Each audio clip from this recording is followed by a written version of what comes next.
Good morning and welcome to Rookery Water, the chosen destination for this instalment of the Match Masterclass, where we're taking a closer look at maggot fishing, hopefully giving you a couple of tips to put into your own fishing later on. But before we get started, there's a wicked calf on site and it'd be rude not to start the day with a quick breakfast.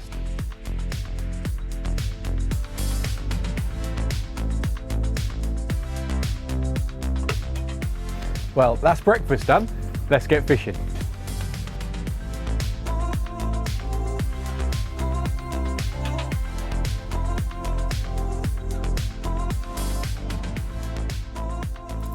Right, okay, so on to the fishing, the most important thing.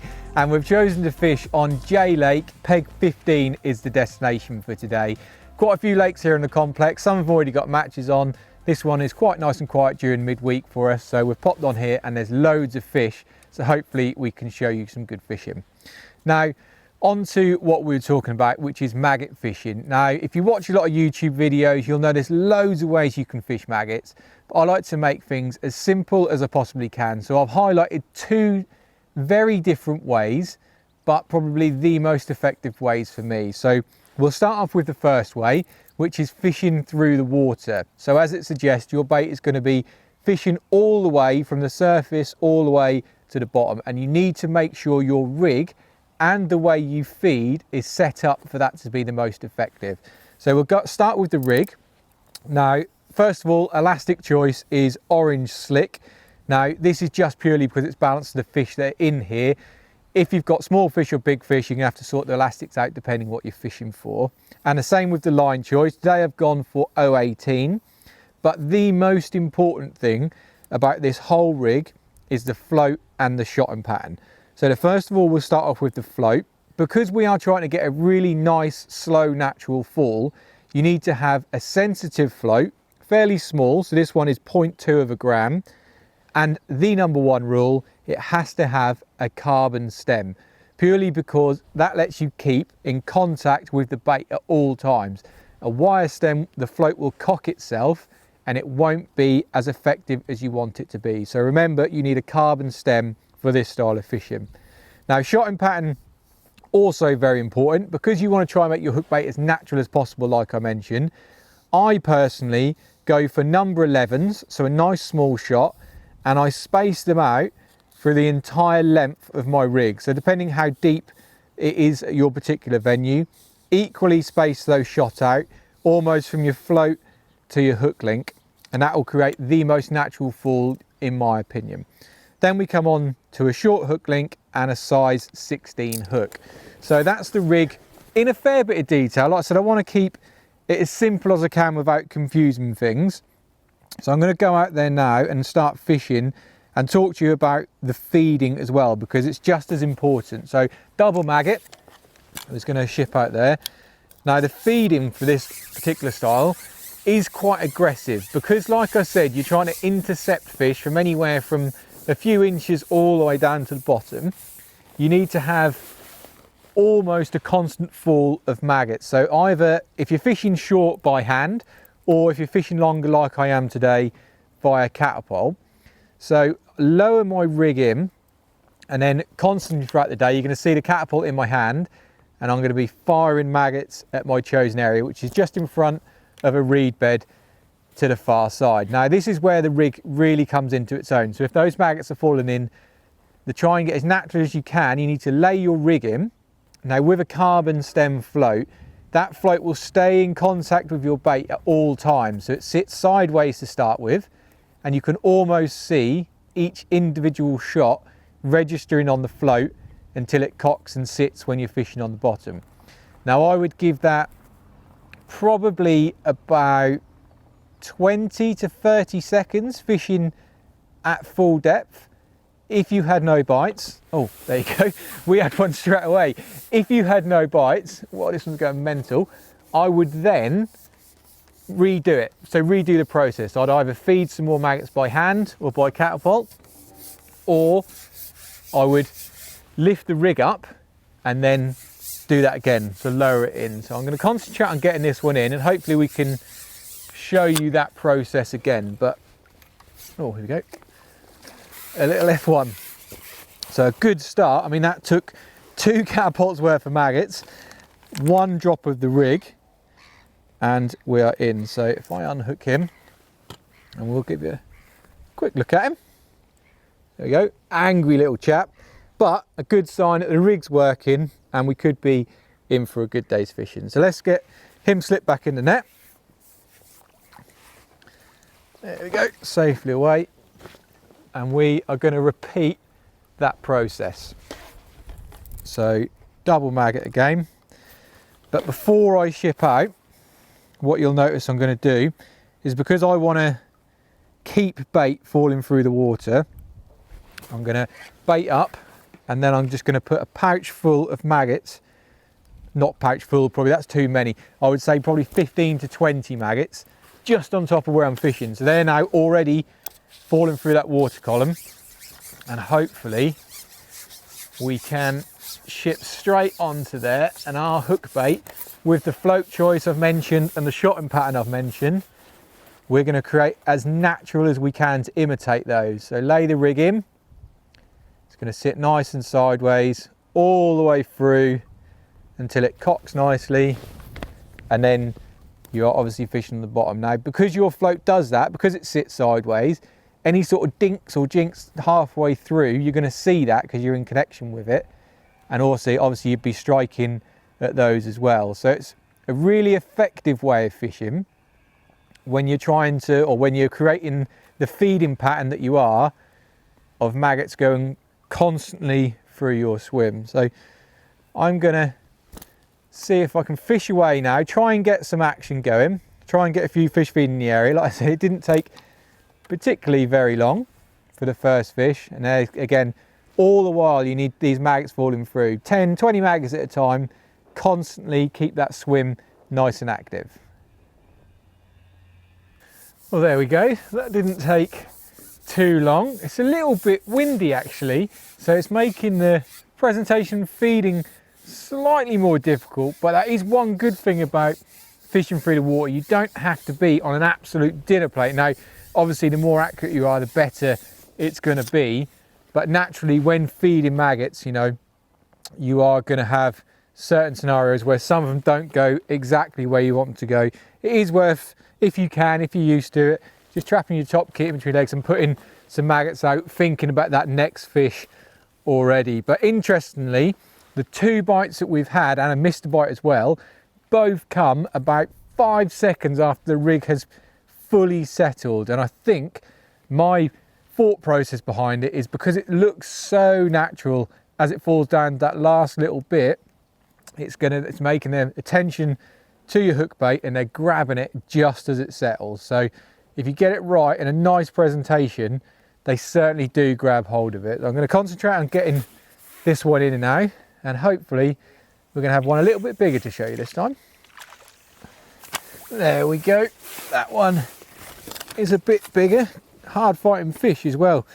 Shows that this weather is warming up slowly, and they are certainly looking for feed, and they've got a bit more energy about them. But we'll have a quick look. There we go, nice little common. I'm going to guess probably 2.5 to 3 pound, but I wouldn't particularly worry about any size fish with this particular method, because I mean everything loves maggots, all the way from F1s to great big double figure carp. So it really is an ultra versatile way of fishing maggots. So I'm going to get this one slipped in the net. I'm going to crack on for half an hour, 45 minutes worth of fishing, see if we can really get a few fish together, and then obviously we'll have a look at the other way and a couple of tips that you can get even more out of your maggot fishing.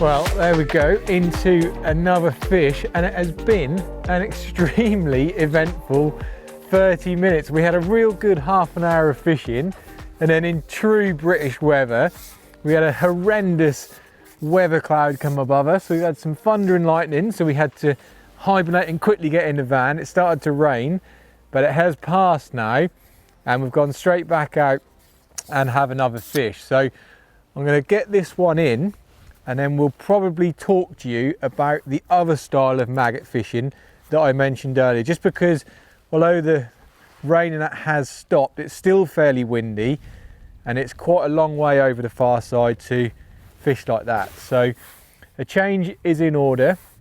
And one thing I will quickly mention before I get this one in feeding this way, with maggots constantly falling through the water, it is worth having a shallow rig set up. If you get a lot of bites before your bait hits the bottom, then you might want to fish a shallow rig, but that's perhaps another video for another day, shallow fishing. And all of our bites today have come literally 5 or 10 seconds after the bait hit the bottom. So it's worked perfectly, but it's time to move on to the second way of fishing maggots. There we go. A little common. We've had a bit of a mixture, to be honest. We've had F1s, we've had small carp, we've had some slightly bigger F1s as well. So it's been short little session of fishing through the water, and in mega variable conditions. The sun's trying to break through again. I mean, we've had literally 3 or 4 seasons in half an hour there, but it hasn't really affected the fishing, and it's been good fun. So I'm going to get this one slipped in the net, and then we'll talk to you about the all important second rig. Well, there we go, a brief look at fishing through the water, and I hope that we've kept it fairly simple and easy to understand, and it's certainly something to give a go. But that rig's going to go away, so I want to talk to you through the second style of fishing maggots, and it is quite different, and pretty much the difference is how you feed it and the rig. So I'm going back over what I said in the first one. The importance is feeding and rig is the difference, 100%. So this is fishing much more waiting for a bite, so laying a trap and waiting.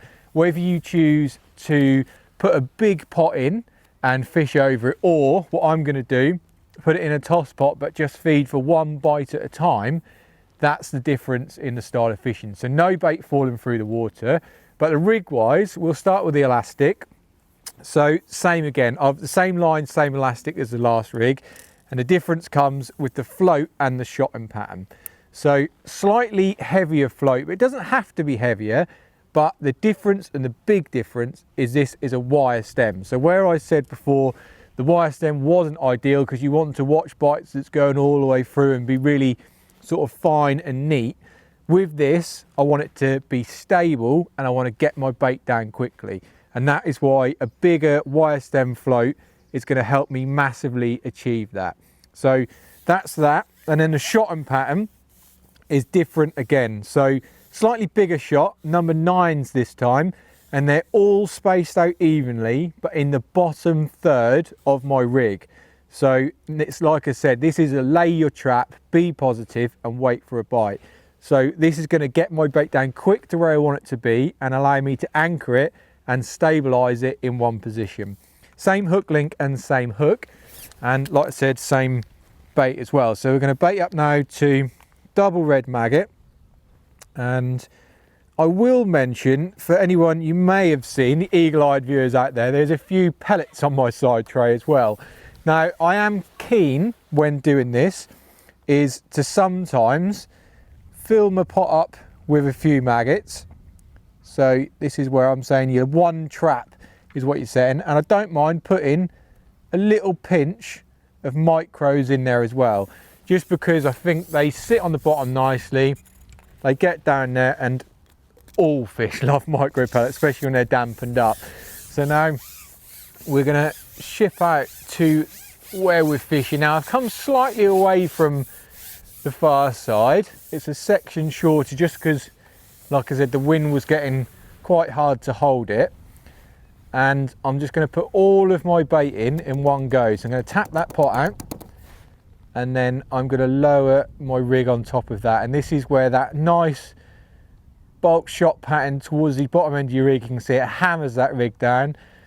The YSM float is nice and stable, and I'm now just literally sitting here in one position waiting for a bite. I don't want to be lifting and dropping. I don't want bait going through the water and trying to catch fish like that. My trap is set, and it is now a case of waiting for that float to go under. Well, there we go. That worked pretty well. Didn't have to wait too long for our first bite, and I've done absolutely nothing with the rig. Like I said, I don't particularly lift and drop with this style. I haven't got the rig set up for that and the shotting pattern for that. This is why you put it in there and you wait for your float to go under. I'm not going to say it's lazier fishing, because it's definitely not, but it's certainly not quite as active. And the only thing I would do, especially here where there's so many fish, if I hadn't had a bite within, let's say 5 minutes to start with, I'd just repeat the process. I'd put another load of bait in the toss pot, I'd ship back out, cup it in and set that trap again. So that would be the only thing I would do to try and encourage another bite. But this one feels like a nice fish, so hopefully he's tiring and we're going to have another fish to show you. There we go.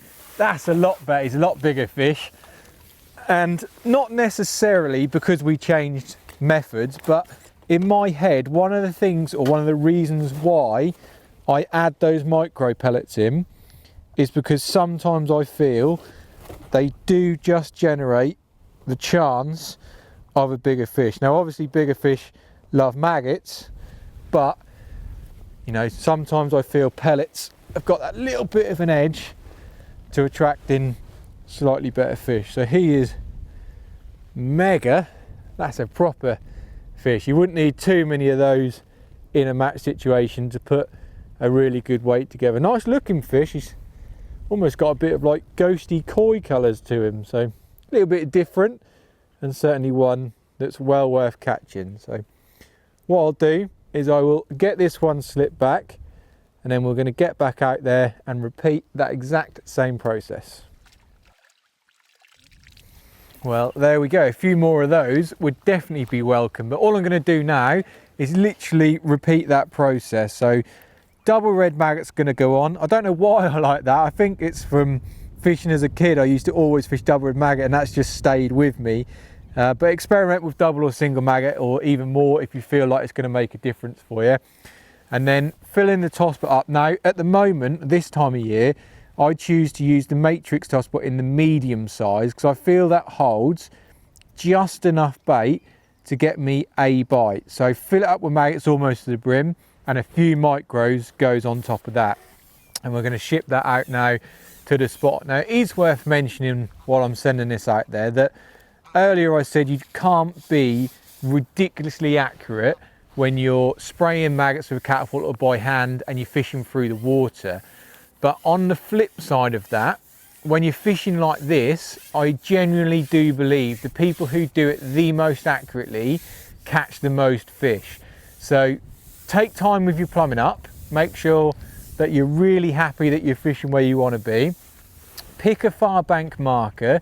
So now I'm out onto my spot, I've found my far bank marker, and I'm just going to empty my toss pot right on top of that spot. This wind is making it a touch difficult, and then I'm going to lower my rig on top of that. And then, as I said, I think the people who are absolutely best at this do it ridiculously accurately, and that makes a difference in their bite rate, which then obviously increases their catch rate. So take your time, but don't spill any bait on the way out. There we go, a bite straight away. But yeah, don't spill any bait on the way out. Take your time and do it really, really well. And that's a big thing with this particular method, is just do it to the best of your own ability. So this one is going mental now. Not sure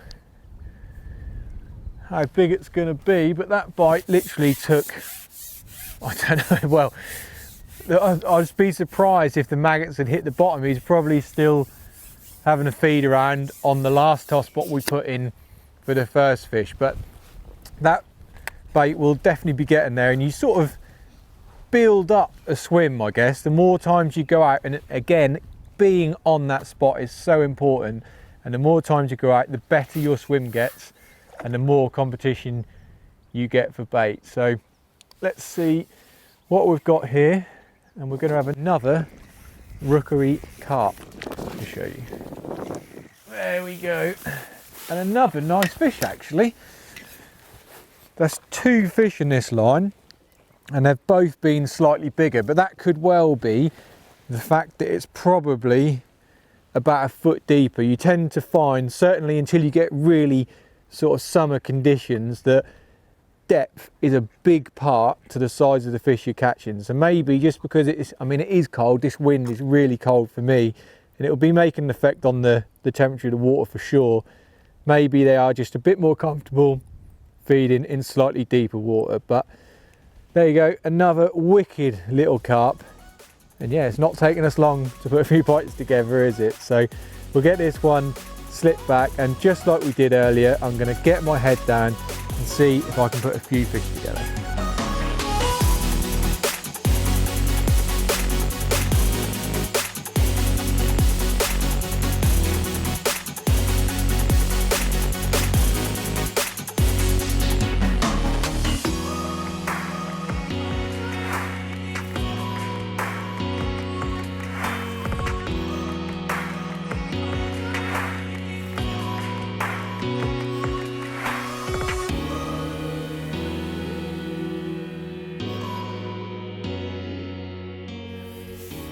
Well, it has been a ridiculously good hour probably of fish fry on this line. It's definitely been the better of the two, but I'm not saying that's always the case.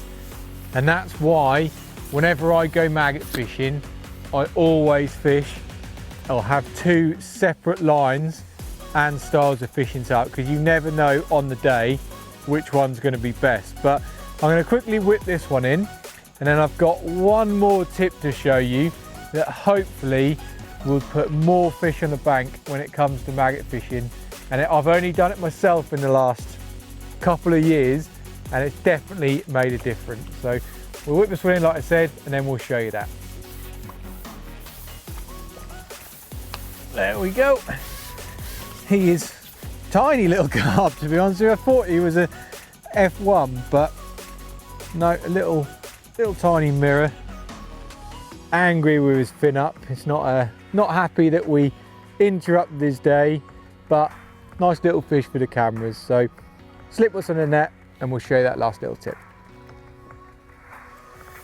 Well, there we go, a little bit of perfection in miniature in that one. But before we head off, one last little tip, and I wanted to keep this one a bit of a secret, but the cameraman said I've got to give it away. But in all seriousness, this has really improved my maggot fishing over the last couple of years, and that is the addition of a flavoured liquid. So this is Captivate liquid in red krill. I use it for quite a lot, but when I started using it for maggot fishing, it made a big difference. So I use a lot of red maggots with a few whites, but adding this makes them even redder, real deep dark red, and also gives them a lovely sort of flavour attraction. And these ones that I've done earlier, people might have seen, I've got a bit of some red fingers going on.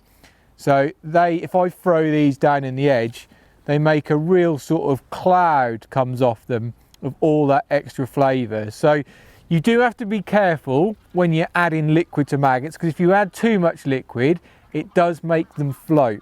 So all you want to do is just shake over a few little drops, and then shake that all in, and let them crawl around in that flavoured liquid, and they will be really, really attractive. So touching those ones right there, you will get a bit of a red finger syndrome like I have at the moment, but trust me, it's worth it.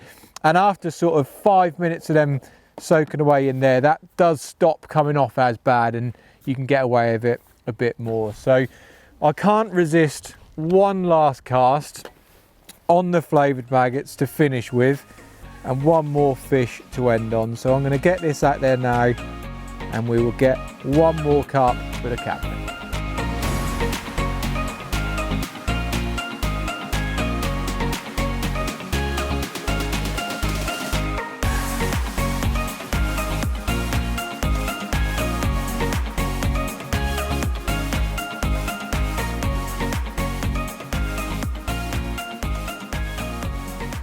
There we go. One last fish to show you. Oh, hook just pinged out in the net, that's lucky. A little common this time, and a nice one to end on, but it's been a brilliant few hours fishing, and certainly has given us a good platform to show you two different styles of maggot fishing. So if you're not already out there doing it, give them a go, see which one works best for you. But obviously, like I said, I advise fishing both styles whenever you're out with a load of maggots to use. So as always, thanks again for watching. I hope you've enjoyed it and found it useful. Don't forget to subscribe to the YouTube channel, but we are going to head off home now and see if we can get warm again.